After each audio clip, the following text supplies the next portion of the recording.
हरे कृष्णा। तो आज हम साबित करेंगे कि मेनका गांधी ने जो लांछन लगाया है इस्कॉन के ऊपर कि इस्कॉन एक धोखेबाज संस्था है, वो हम आज स्पष्टीकरण करेंगे कि उन्होंने ऐसा क्यों कहा और इसके पीछे क्या कारण है कि उन्होंने जानबूझकर इस्कॉन के ऊपर इतना बड़ा लांछन लगाया है। वो आज हम समझने का प्रयास करेंगे। कुछ दिन पहले जन्माष्टमी के दूसरे दिन इस्कॉन जुहू में एक प्रभु जी ने, देवकीनंदन प्रभु जी ने प्रभुपाद के गुणगान के समय एक सूचना दी थी, जहाँ बताया उन्होंने कि हमें यूपी में, उत्तर प्रदेश में जौनपुर के आसपास उनको कुछ 40 एकड़ ज़मीन दान में मिली है और उसके साथ साथ जिसने दान दिया है वो गवर्नमेंट से 400 एकड़ ज़मीन और लीज पे दिलाने के लिए बता रहे थे। तो आप ये जो वीडियो है वो ध्यान से सुनिए कि वो प्रभु जी गौशाला के लिए, गौ माता के लिए क्या कह रहे हैं। देना चाहिए 3 एकड़, कहीं 5 एकड़। अभी कुछ दिन पहले उत्तर प्रदेश के एक जौनपुर वाले यहाँ पर हो, कोई कितने लोग हो जौनपुर वाले? हाँ, आजमगढ़ और जौनपुर के बीच में हम लोगों को 40 एकड़ भूमि दान दी गई है। और जो डोनर थे बल्कि कल आए थे यहाँ पर, और वहाँ पर 400 एकड़ ज़मीन का जीएस है, गवर्नमेंट का ग्राम सभा का ज़मीन है।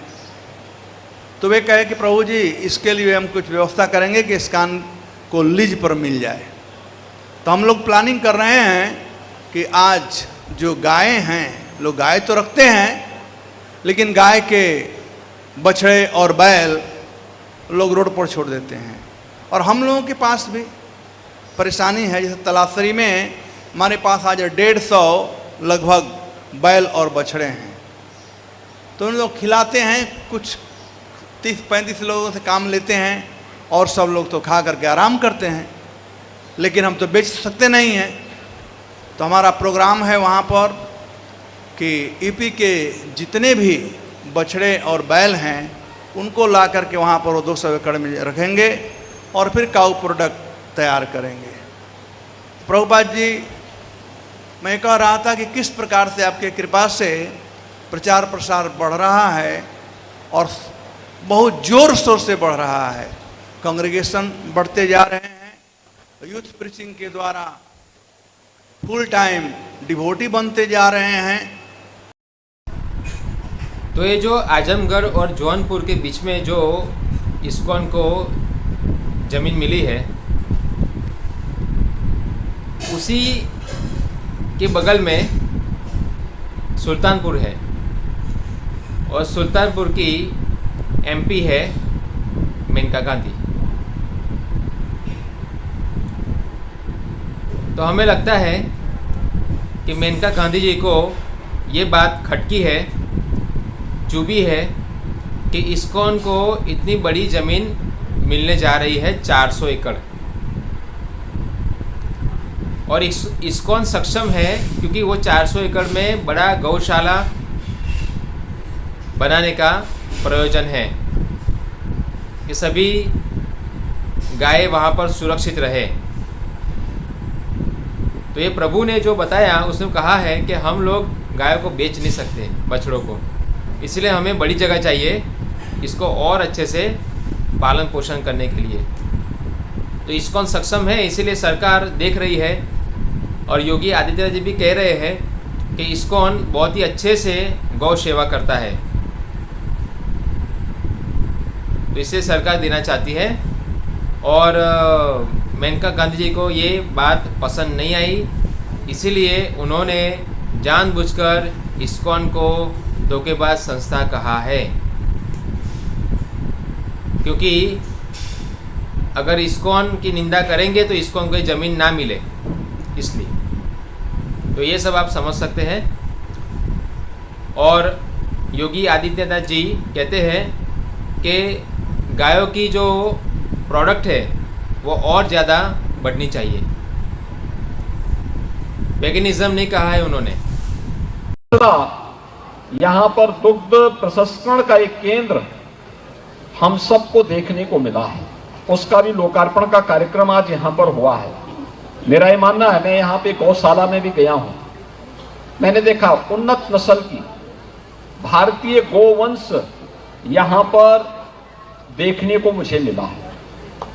भाइयों बहनों, अगर हमें अपने अन्नदाता किसानों की आमदनी को और पशुधन पशुपालकों की आमदनी को बढ़ानी होगी तो दुग्ध के साथ साथ दुग्ध से बने हुए उत्पाद को हमें प्राथमिकता देनी होगी। हम सब जानते हैं कि पहले तो भारतीय नस्ल का गोवंश, उसकी उन्नत नस्ल आए, इस दिशा में कार्य करने की आवश्यकता है। बटर में मिल सकता है, मक्खन में मिल सकता है, घी में मिल सकता है, या दूध से बने हुए उन तमाम उत्पादों में उससे अच्छा दाम मिल सकता है। और इसलिए वैल्यू एडिशन के लिए आवश्यक है हम उसकी प्रोसेसिंग करें, और इस प्रकार की प्रोसेसिंग सेंटर को जो यहाँ पर इस्कॉन ने यहाँ पर स्थापित किया है, क्वालिटी के साथ ही हम उसके वैल्यू एडिशन के साथ उसको जोड़ देंगे तो कई गुना दाम हमारे पशुपालकों को मिलना प्रारंभ हो जाएगा। एक अच्छी शुरुआत है। इस्कॉन को मैं इसके लिए हृदय से धन्यवाद देता हूँ। Cannot be unless we understand what we are doing to the cow. So the government has put in more money. Yes, the amount of money has increased and the amount of nonsensical programs has increased.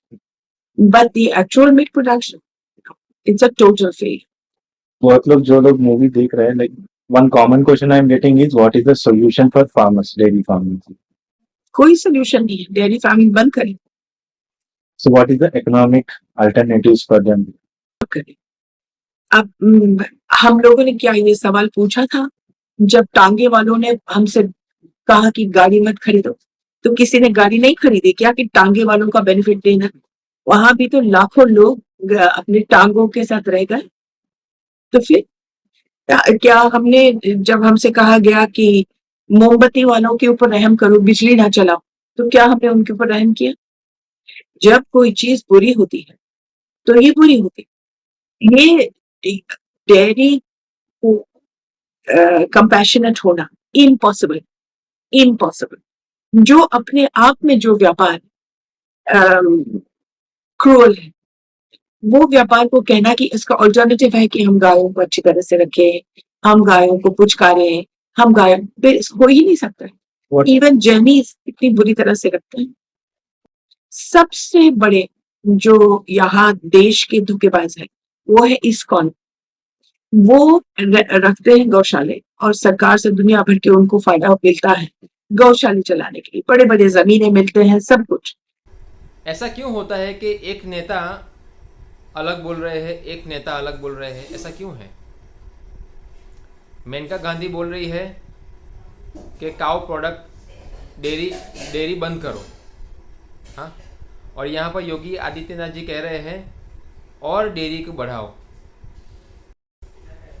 और एक मेनका गांधी जी ने अपने वरिष्ठ है नेतागण, उनकी भी निंदा की है। उन्होंने ये इंटरव्यू में बताया है कि अगर नरेंद्र मोदी जी के पास समय होता और ये सब ये देखते तो उनका भी विचार बदल जाता। यानी ऐसे ही जो गौशाला के लिए जो इतनी ज़मीन वगैरह दे रहे हैं नरेंद्र मोदी जी, हाँ, जो लोग अच्छे से सेवा कर रहे हैं, जैसे इस्कॉन कर रहे थे, इस्कॉन को दे रहे हैं, तो वो उन्होंने ये कहा कि उनके पास समय होता तो वो समझ पाते और अपना विचार बदल देते। तो हम उनको ये कहना चाहते हैं कि नरेंद्र मोदी जी इतने बड़े नेता है, इतने सालों का उनका अनुभव है, क्या उनको पता नहीं है इसके विषय में? मगर वो देख रहे हैं कि कहाँ पर अच्छे से हो रहा है, जहाँ पर अहिंसा को लेकर हो रहा है, वहाँ पर वो मदद करते हैं। तो इन्होंने अपने वरिष्ठों की भी निंदा की है, ऐसा बोलकर। अलावा जानवरों के लिए मैं क्या कर सकता हूँ, बहुत लोग मुझे पूछ रहे हैं। The only answer I could give is speak about this to share about the film. और आपके कोई सजेशन है? नहीं, ये इसको अपने एमपीज को दिखाएं, एमएलएस को दिखाएं, रिलीजियस लीडर्स को बिल्कुल दिखाएं। काश प्रधानमंत्री के पास समय होता कि वो देख लेते, उनका अपना मन बदल जाता। गुजरातियों को खास करके दिखाएं, क्योंकि सारी मुसीबत का जड़ वहां से आता है। हालांकि इस्कॉन जो है वो भगवत गीता को पूरा समर्पित है। भगवान श्री कृष्ण की जो वाणी है उसको पूरा समर्पित है, और समर्पित है इसलिए भगवत गीता में भगवान श्री कृष्ण कहते हैं 18वें अध्याय के अंदर, कृषि गौरक्षा वाणिज्य वैश्य कर्म विभागज, यानी कृषि गौरक्षा करना है। ये भगवान श्री कृष्ण ने कहा है, कृषि खेती का और गौ का अच्छे से देखभाल होना चाहिए, रक्षा होना चाहिए। तो इस्कॉन अगर समर्पित है गीता को, तो ये दो चीज़ कैसे छोड़ सकता है? इसलिए इस्कॉन ये फार्म और काउस यानी गाय गौ माता को और अच्छे से बड़े बड़े गौशाला और काउ प्रोडक्ट को और इंक्रीज़ कर रहा है। तो ये एक इस्कॉन की प्रामाणिकता है कि वो शास्त्रों के माध्यम से चल रहे हैं, और मेनका गांधी अपनी एक विचारधारा से चल रही है। शास्त्रों के माध्यम से उन्होंने कोई वाक्य ऐसे कहे नहीं है। जैसे हम देखें कि मेनका गांधी ने कहा कि आज गायों को अच्छी तरीके से ब्रीडिंग नहीं किया जा रहा है ना, गलत तरीके से किया जा रहा है, उनका शोषण हो रहा है। तो इसलिए जो दूध है ये नहीं पीना चाहिए, क्योंकि वो अहिंसा नहीं है, हिंसा है। वो दूध हिंसा वाला है, इसलिए नहीं पीना चाहिए। तो उसमें हम भी सहमत हैं। कुछ चीज़ों को उनकी जो उन्होंने बताया उसमें हम लोग सहमत हैं कि ये गलत हो रहा है।